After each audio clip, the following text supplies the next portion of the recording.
Bismillahirrahmanirrahim. Assalamualaikum warahmatullahi wabarakatuh. Perkenalkan, saya Guntur dan saya seorang dosen ITB, dan malam ini saya mau mengevaluasi panitia Sok Suci season 5. Gini. Masalahnya, pengumuman yang lolos pre-show itu dilakukan melalui telepon jam 10 malam.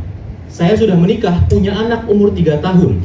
Dan bikin tidur anak umur 3 tahun itu susah. Opsinya cuma 2, dibikin capek atau dibius, udah. Jam 10 tuh kayak saya dia tuh bener baru tidur. Gak lama HP saya nyala, mata anak ikut nyala, amarah istri menyala. Maksud saya tuh gak ada masalah dengan ditelepon. Masalahnya panitia nelponnya pakai gimmick. Saya nggak siap terima gimmick jam 10 malam, teman-teman. Gimmick panitia saya tuh kayak gini. Yang nelpon gini, ini bener Pak Guntur dosen teknik kimia? Betul. Kalau dosen kimia berarti harusnya tahu dong siapa penemu kimia. Saya yakin ini tebak-tebakan, karena anak stand up tidak seberpendidikan itu.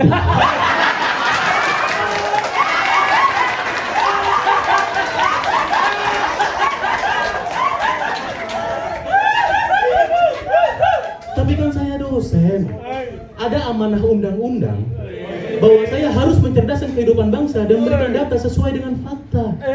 Maka saya jawab, kimia tidak pernah ditemukan. Kimia adalah sebuah konsep yang sudah ada sejak alam semesta pertama terbentuk melalui teori yang namanya Big Bang, yang merupakan nukleosintesis, merupakan gabungan antara fisi dan fusi, dan sudah dijalankan di dalam reaktor nuklir dan dijelaskan dalam teori relativitas Einstein. Catet, weh.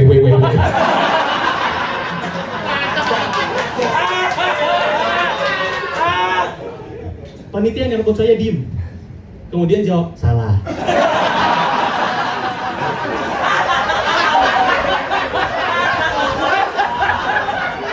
Dengar jawabannya.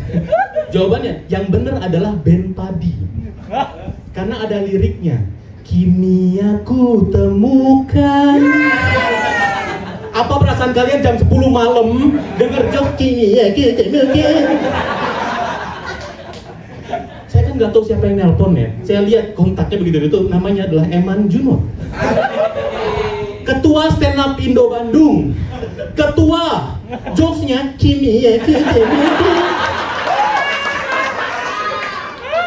Terus kalian bertanya kenapa nggak ada anak Bandung yang lolos Suci Kompas TV? Ya ketuanya Kompas kayak gitu.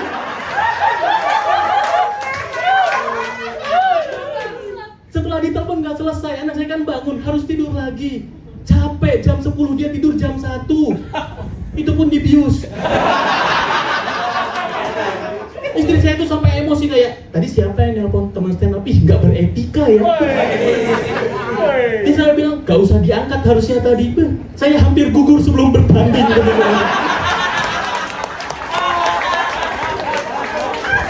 Saingan saya itu bukan peserta lain, restu istri. Ini saya ditelepon pulang saya. Persetan kompetisi harmonitas rumah tangga. Masalahnya gini, yang terakhir ya, dia bilang ngapain sih stand up gak penting. Saya nggak setuju. Karena menurut saya ada wawasan baru yang saya temukan hanya di stand up, tidak ada di panggung pendidikan. Karena buktinya sekarang saya tahu siapa penemu kimia.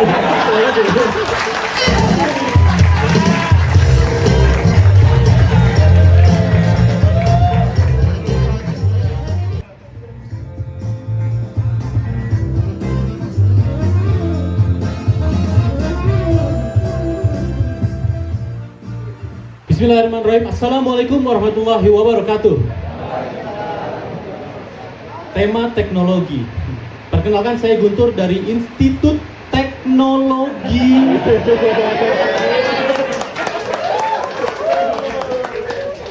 Malam ini kalau saya bahas ITB hitungannya masuk tema loh sebenarnya. Enggak lah, malam ini nggak bahas ITB. Kita kuliah aja gimana? Serius, saya pas diumumin materinya teknologi ya, saya bikin materi, tapi PowerPoint. Karena tiap hari tuh bahan ajaran saya teknologi teman-teman. Ini durasi juga nggak 5 menit, 2 SKS gitu Mas. Materi saya malam ini adalah tentang pengolahan air. Kita mulai dari latar belakang. Jadi ini, Syahdan 2021 Saya S3 di Tokyo dan ada sebuah pengalaman yang shock culture yang saya rasakan, bahwa saya bisa minum keran secara langsung. Di Indonesia nggak boleh karena air kerannya jelek banget. Yang mana ironis, padahal air keran tidak disediakan oleh PDAM. AM-nya tuh air minum, bukan air mungkin. Dan saya pertanyakan karena saya pernah ngetes di laboratorium dan isinya banyak banget bakterinya. Hitungannya bukan air, senjata biologis, teman-teman.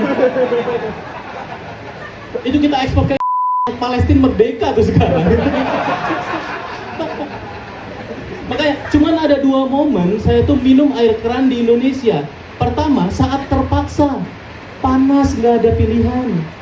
Yang kedua, saat puasa, panas nggak ada pilihan.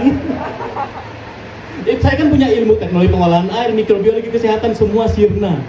Kayak seger enggak. Dan buktinya saya sehat sampai sekarang. Saya sampai bertanya-tanya, apa ini yang dimaksud dengan berkah Ramadan ya? Padahal gini, pada saat saya di Jepang, saya pernah mendatangi PDAM di Jepang. Dan saya melihat teknologinya nggak jauh beda. Di Jepang, proses pengolahan airnya sangat sederhana. Hanya disaring menggunakan pasir dan kerikil. Air di kita kotor, bukan disaring tapi mengandung air dan kerikil. Kok bisa di Jepang air dan kerikil jadi filter, di kita jadi fitur, teman-teman. Makanya air keran Indonesia itu jelek, bukan karena teknologi yang nggak ada, bukan, tapi karena sungainya juga jelek. Di Jawa Barat ada sungai terkenal namanya Sungai Citarum, terkenal sebagai sungai terkotor di dunia. Levelnya internasional. Prestasi loh itu. Kapan lagi kita bisa juara tanpa naturalisasi, teman-teman? Di sini kan kita tahu ya, yang kita butuhkan bukan pelatih Belanda tapi kearifan lokal ya. Air PDAM di Bandung itu diambilnya dari Citarum, dipompa. Dan pompa di Citarum di PDAM itu berat banget karena banyak hal yang seharusnya tidak ada di sungai ada di Citarum. Itu sempat ya, pas pompa sebentar terus mampet, pas dilihat ada kasur, teman-teman. Pompa lagi ada panci, terus ada lemari. Itu kalau dipompa terus-terusan kita bisa loh buka IKEA cabang Citarum. Tagline-nya, solusi isi rumah, pompa Citarum. Apa coba? Bahkan kita ke Citarum hitungannya thrifting gitu ya jatuhnya. Dan kenapa ya Sungai Citarum itu kotor? Saya pernah studi tahun 2019 ya, bahwa pencemar, kenapa dia kotor? Karena ada pencemar yang tidak bisa diolah. Dan mayoritas adalah dari kegiatan domestik, buang air besar dan buang air kecil. Kenapa? Karena berdasarkan data Kementerian PU pada tahun 2023, 1,3 juta masyarakat Jawa Barat melakukan praktek BABS atau buang air besar sembarangan. Bahasa ilmiahnya ini, busiat.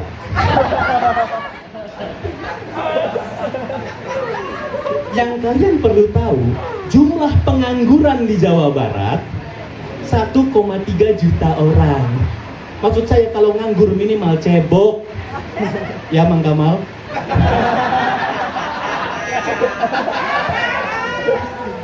Dan kalian perlu tahu, kan busiat pasti mengotori lingkungan ya. Berdasarkan Undang-Undang Nomor 17 Tahun 2019 Pasal 71 poin A tentang sumber daya air. Kalian kaget ya dengar undang-undang dibangun stand up. Biasanya dengarnya unjang anjing ya. Karena saya mah gitu, premis, setup, regulasi, teman-teman. Punchline saya taat hukum soalnya. Jadi berdasarkan undang-undang, semua orang yang melakukan pencemaran lingkungan itu akan dipenjara minimal 6 bulan. Bayangkan kalau hukum itu diterapkan, 1,3 juta rakyat Jawa Barat reuni di Sukamiskin. Udah menganggur, kriminal, busiat, ya Allah. Jangan ya Mang Kamal. Terima kasih Mas Guntur.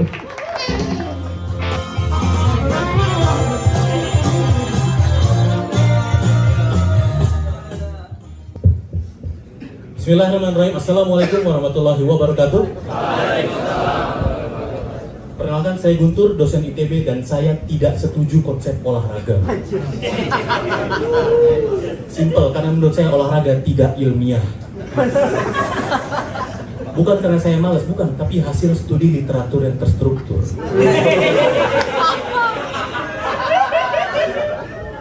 Berdasarkan paper yang terus oleh Louis Hasty pada tahun 2016 di Journal of Animal Ecology dengan judul Do Animal Exercises to Get Fit, disebutkan bahwa manusia satu-satunya makhluk hidup yang olahraga, yang lain enggak.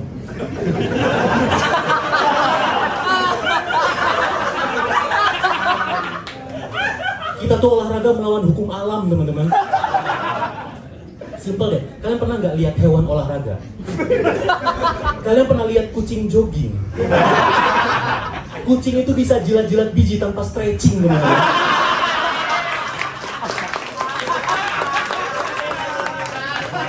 Itu hewan gimana tumbuhan? Saya nggak pernah lihat tumbuhan olahraga. Karena setahu saya sayur mah lalapan bukan balapan, teman-teman. Olahraga tuh nggak ada hubungannya sama ilmu pengetahuan. Buktinya di kampus saya ITB, tempat profesor terbaik Indonesia berkumpul. Logonya gajah obesitas, teman-teman. Kami lebih dekat dengan diabetes daripada olahraga. Ilmuwan deh, emang kalian pernah dengar ilmuwan sporty? Nggak ada kan? Nih, Albert Einstein, tahu fotonya? Rambutnya berantakan, mukanya sedih, nggak ada sporty-sportinya, teman-teman. Saya nggak pernah dengar ada orang begitu lihat foto Albert Einstein terus bilang, pemain Liverpool nih, nggak pernah.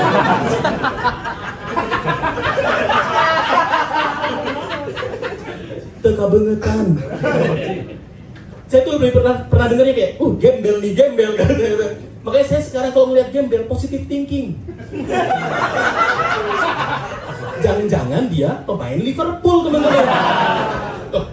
Pemain, ya kan wajar ya, klub gembel, pemainnya gembel juga. Gembel, kok bisa ada klub peringkatnya di bawah MU?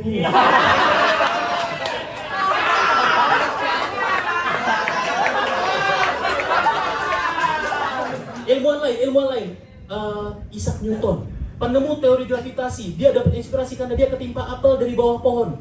Saat ngapain? Rebahan. So saya nggak ada rebahan sporty, nggak ada. Bayangin kalau pada saat apel jatuh, dia lagi jogging. Sampai detik ini kita nggak akan pernah tahu konsep gravitasi, teman-teman. Saya takutnya orang yang mempertanyakan itu dianggap radikal. Kayak kenapa ya benda itu jatuh dari atas ke bawah? Jawabannya cuma kuasa Allah Subhanahu wa Ta'ala. Dari situ kita tahu olahraga menghambat perkembangan ilmu pengetahuan, teman-teman. Bahkan argumen saya yang lain, olahraga itu juga tidak ramah lingkungan. Percayalah, saya S3 di Tokyo jurusan teknik lingkungan. Valid opini saya.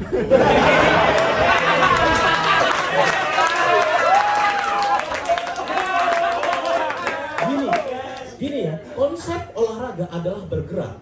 Semua bisa dijelaskan dengan fisika klasik. Karena dalam fisika klasik ada namanya energi kinetik, di mana energi kinetik adalah energi yang terbentuk dari pergerakan. Namun, dalam hukum kekekalan energi mekanik disebutkan bahwa setiap energi kinetik akan ada energi yang bocor dalam bentuk panas. Maknanya apa? Dengan banyak olahraga, banyak bergerak, banyak panas. Dampaknya apa, teman-teman? Global warming. Kalian kira saya omong kosong? Ini teorinya. Baca, catat, kumpulkan minggu depan.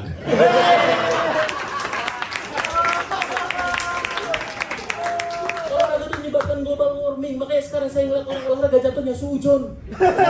Kayak mau kerusakan bumi apa lagi yang mau kalian lakukan? Teman-teman yang suka futsal, camkan ucapan saya. Setiap gol yang kalian cetak, ada es kutub utara yang mencair, teman-teman. Gak percaya, buktinya minggu lalu Liverpool dibantai City 3-0. Hujan gol, besoknya Bandung hujan deres. Kebetulan penipisan lapisan ozon, teman-teman. Dan tangisan fans Liverpool. Ini terakhir ya. Lawan kata olahraga itu kan rebahan ya. Kalian tahu nggak siapa orang yang paling banyak rebahan? Pengangguran. Dan itu alasan saya masuk stand up, karena ada senior saya terhormat, Bapak Kamal Ocon. Seorang pengangguran profesional. Di mata kalian dia pengangguran, di mata saya rekan seperjuangan menjaga lingkungan. Karena itu ya, Bang Kamal, kalau ada yang menghina Anda pengangguran, tegakkan kepala, busukkan dada dan bilang, saya bukan pengangguran, aku aktivis lingkungan.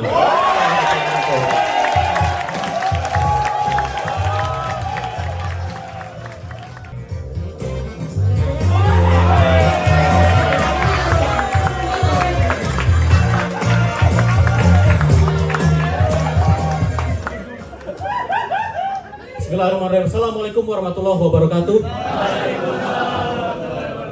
Saya Guntur, dosen ITB. Misi saya malam ini mengenyahkan virus-virus kebodohan Edwin. emosi saya bilang kayak buat apa sih ngajar repot-repot. Kalian tunggu aja, ada satu SKS di akhir materi ini. Berbicara soal transportasi teman-teman, menurut saya transportasi berdampak buruk untuk manusia.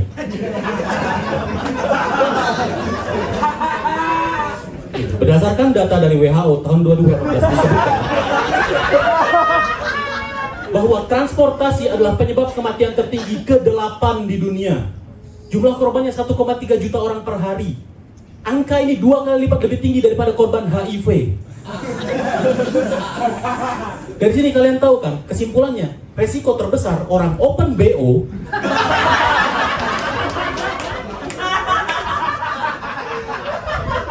bukan penyakit kelamin, tapi perjalanan menuju hotel.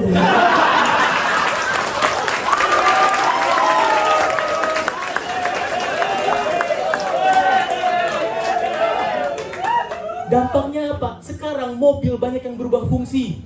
Dulu mobil sarana transportasi, sekarang mobil sarana pemuas birahi, teman-teman. Kalian kira orang yang bercinta di mobil itu karena nggak bisa bayar hotel? Safety first. Karena alat keselamatan di mobil itu lengkap, ada seat belt, airbag, kondom sutra, lengkap. Makanya kalau ada orang yang hamil saat main di mobil itu kan ya kecelakaan lalu lintas loh itu.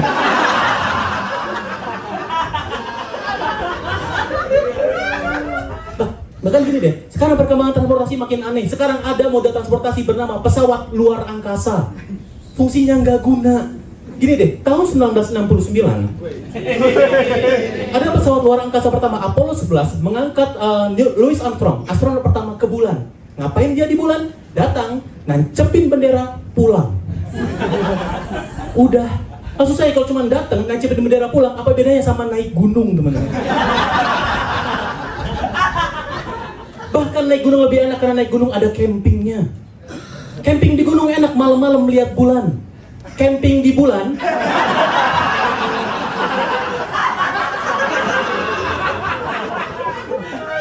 malam-malam melihat apa? Masa lihat bumi? Google Earth bisa itu. Gini loh, bahkan ya sekarang tuh makin aneh karena ada yang namanya wisata luar angkasa. Awal tahun ini artis Katy Perry itu terbang ke luar angkasa wisata, sebutlah ke bulan. Bolak-balik cuma 15 menit. Masalahnya dia nyampe bumi, cium tanah, terus bilang home sweet home. 15 menit, si lama tuh 15 menit. Gini, 15 menit itu adalah jarak rumah saya di Gede Bage ke Aljabar. Gak pernah saya pulang ke Aljabar bilang home sweet home, gak pernah. Pernahnya, assalamualaikum, nedona. Kenapa ya? Saya menyebut ini adalah deromantisasi tata surya. Karena dulu tata surya atau luar angkasa saya menganggap sebagai sesuatu yang misterius tapi menarik. Sekarang di kepala saya luar angkasa tuh ya Aljabar. Kayak repot banget saya ke Aljabar harus naik roket. Nyampe gerbang Aljabar bayar parkir. Sampai di tempat parkir bayar parkir lagi. Oh, pungli Aljabar udah nyampe bulan nih. Dan kalian tahu nggak, Louis Armstrong katanya mu'alaf karena di bulan dengar suara azan. Azan Aljabar itu jangan-jangan. Jangan tahu loh. Saya tuh sedih, kenapa? Karena sekarang bulan lagi nggak sakral akibat kejadian ini. Padahal ya, ada sebuah idiom bahasa Inggris diucapkan oleh Tom Topornas tahun 1979. Bunyinya adalah I love you to the moon and back. Yang artinya adalah aku mencintaimu sepanjang perjalanan hidupku. Romantis. Bisa dijelaskan secara sains. Kelihatan? Yang nggak kelihatan ke depan loh, nanti di-PR-in loh ini. Love you to the moon and back. Bila kita punya data, jarak antara bumi ke bulan adalah 384 km. Sehingga kalau bolak-balik adalah 764 km. Berdasarkan data literatur, manusia dapat berjalan dengan kecepatan 3,2 km per jam selama 8 jam per hari dengan rata-rata usia hidup 82,2 tahun. Sehingga jarak yang ditempuh manusia selama perjalanan hidupnya adalah 768.076 km. Hampir sama seperti bumi bulan balik. Maka maknanya love you to the moon and back adalah aku mencintaimu sepanjang perjalanan hidupku.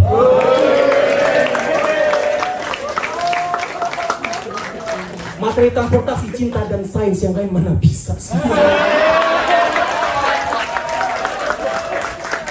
Love you to the moon and back romantis dulu.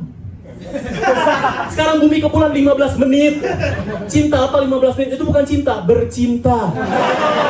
Itu bukan cinta sepanjang hidup, cinta sepanjang durasi, teman-teman. Terima kasih.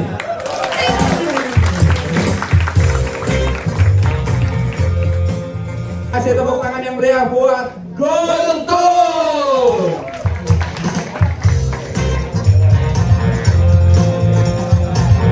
Silakan ambil nanti kebanyakan merangkau.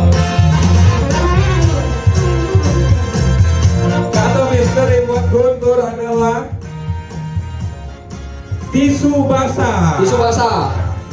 Guntur akan memasukkan tisu basah ke materinya. Kasih tepuk tangan sekali lagi buat Guntur.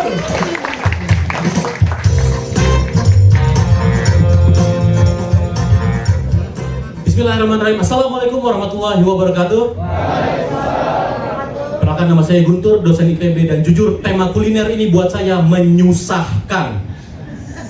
Karena sejak saya terima tema ini sebagai seorang dosen, saya jadi harus melihat makanan secara ilmiah, teman-teman. Mungkin buat kalian kuliner itu sederhana, kayak lapar, makan, udah. Lapar tidak sedangkal itu, kawan-kawan. Berdasarkan paper yang ditulis oleh Muller pada tahun 2013 di jurnal Frontiers of Psychology dengan judul Psychology of Eating, disebutkan bahwa lapar adalah sebuah respon yang sangat kompleks melibatkan aspek fisiologis yang menyebabkan sinyal ke otak supaya makanan bisa dimakan. Dalam, teman-teman. Bayangin, orang tuh banyak yang pusing karena belum makan. Saya udah makan tetap pusing mikir ginian, teman-teman. Akhirnya saya mengambil sudut pandang yang lain. Oke, saya lihat dari sudut pandang sejarah. Menariknya, makanan adalah salah satu pembunuh pertama di dunia. Karena orang zaman dulu membedakan makanan beracun atau tidak dengan cara dicicip. Kok bisa? Saya itu bisa menguji kadar racun di lab melalui percobaan di laboratorium. Orang zaman dulu percobaannya dicoba. Saya curiga jangan-jangan memang orang zaman dulu tuh excited soal mencicip racun ini. Buktinya kita punya ensiklopedia makanan beracun internasional. Ada 11.000 varian makanan beracun. Kalau makanan beracunnya 11.000, berarti kan yang nyicip banyak. Korban jiwanya banyak. Itu jadi buku paling berdarah sepanjang sejarah umat manusia, teman-teman. Bahkan saya merasa orang zaman dulu tuh kalau punya racun-racun varian baru, FOMO. Kayak aku pengen berkontribusi untuk pendidikan. Kopi sianida itu namanya kuliner viral itu, teman-teman. Itu pas dicicip, enak banget, mau meninggal. Memang meninggal. Saya jadi kepikiran, jangan-jangan MBG targetnya bikin ensiklopedia makanan beracun versi kearifan lokal. Karena yang nyicip banyak, korban jiwanya banyak. Kan cocok ya, buku paling berdarah merupakan hasil dari program presiden yang memang historinya berdarah aja gitu.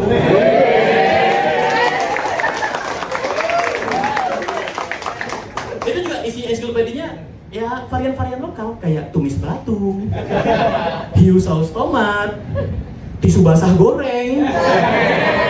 Beracun, ini lebih beracun daripada jagoan neon. Karena kalau jagoan neon bukan beracun, bikin asam urat. Mana yang makan pelatih Zumba lagi.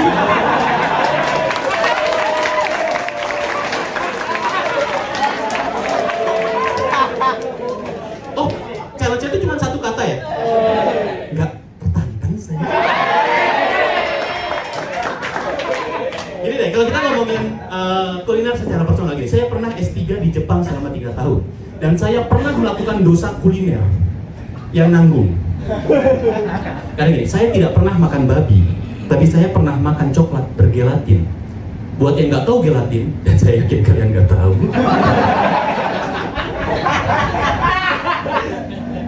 Gelatin adalah sebuah komponen dengan nama ilmiah hidroksimetiloksan, hidroksimetiloksan, hexamethiloksasi terdiri dari 20 ion. Saudara Arkian bisa diulang?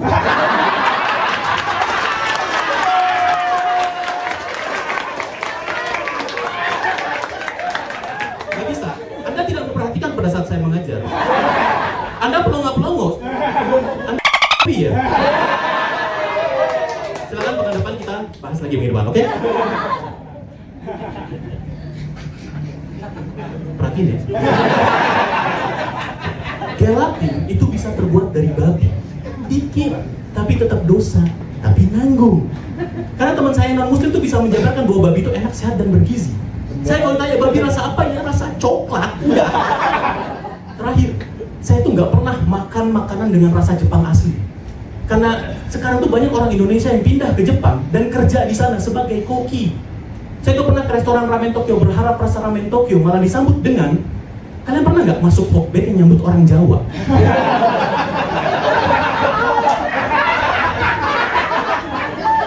Kayak, irasaimasu.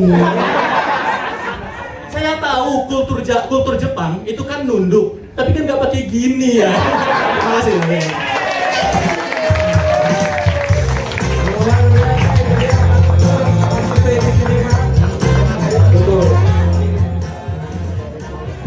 Kak, ngeremehin Kak. Apa tahu nggak gelatin apa? Gelatin, geli anuku dijilatin. Yes, masih bisa singkatan gara. Tadi anda udah minta maaf anjing. Ternyata memang anda awalnya dikit banget. Kita langsung ke sesi komentar. Silakan Adi Arkian, kita diskusi ilmiah. Aing langsung pintar ya Mas. Self proclaim anjing. Apa? Hatur nuhun ilmuna. Asli bieu urang ningali ya.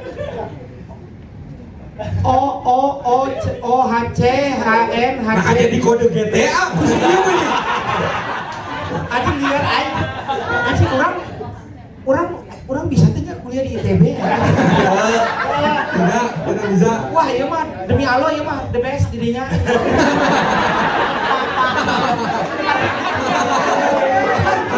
Asli mah ya jujur ya aing jujur-jujuran aja nih to the point ini. Cililin nu kahiji, nu kadua. Oke. Tadi dari sebelumnya teh Ciwidey. Bieu anjir geus beda strata. Kelas IQ ge ieu jauh ya. Demi Allah urang mah. Eta mah kudu dijelaskan orangnya geus nyaho. Sia pintar. Dia jeung kasih tahu pengalaman Pak Gun ke Jepang. Bagus, tiba-tiba akrab anjing. Pak Gun kita mah ya, Pak dosennya. Oke, bagaimana menurut AR? Saya Suka apa gimana? warna ini fresh karena jujur saya dari tadi kan maksudnya saya udah sering lah mendengarkan materi-materi yang ibaratnya kayak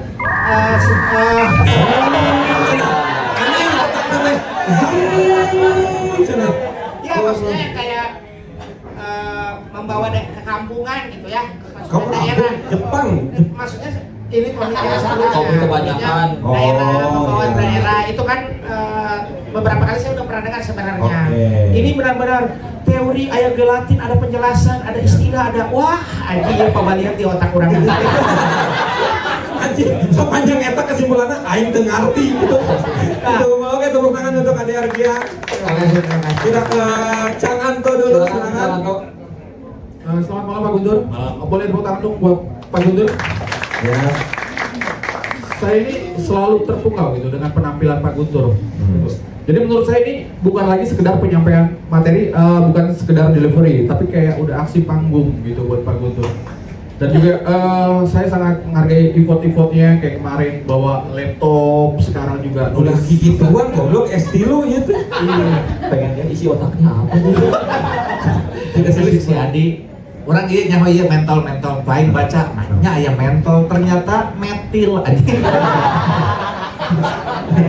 Hidroksi metil tetrahidrooksen, etil trihidroksi metil oksen, heksamethioksa cyclotetradekane ione amin asli. Nanti Ngerti. Apa ini teh Pak? Gelatin. Gelatin. Nah, aku duduk itu Anjing nah panjangnya. Imang kurang tinggal ieu NHCO CHHO CAO coh. Pintar gelian kamu bodoh.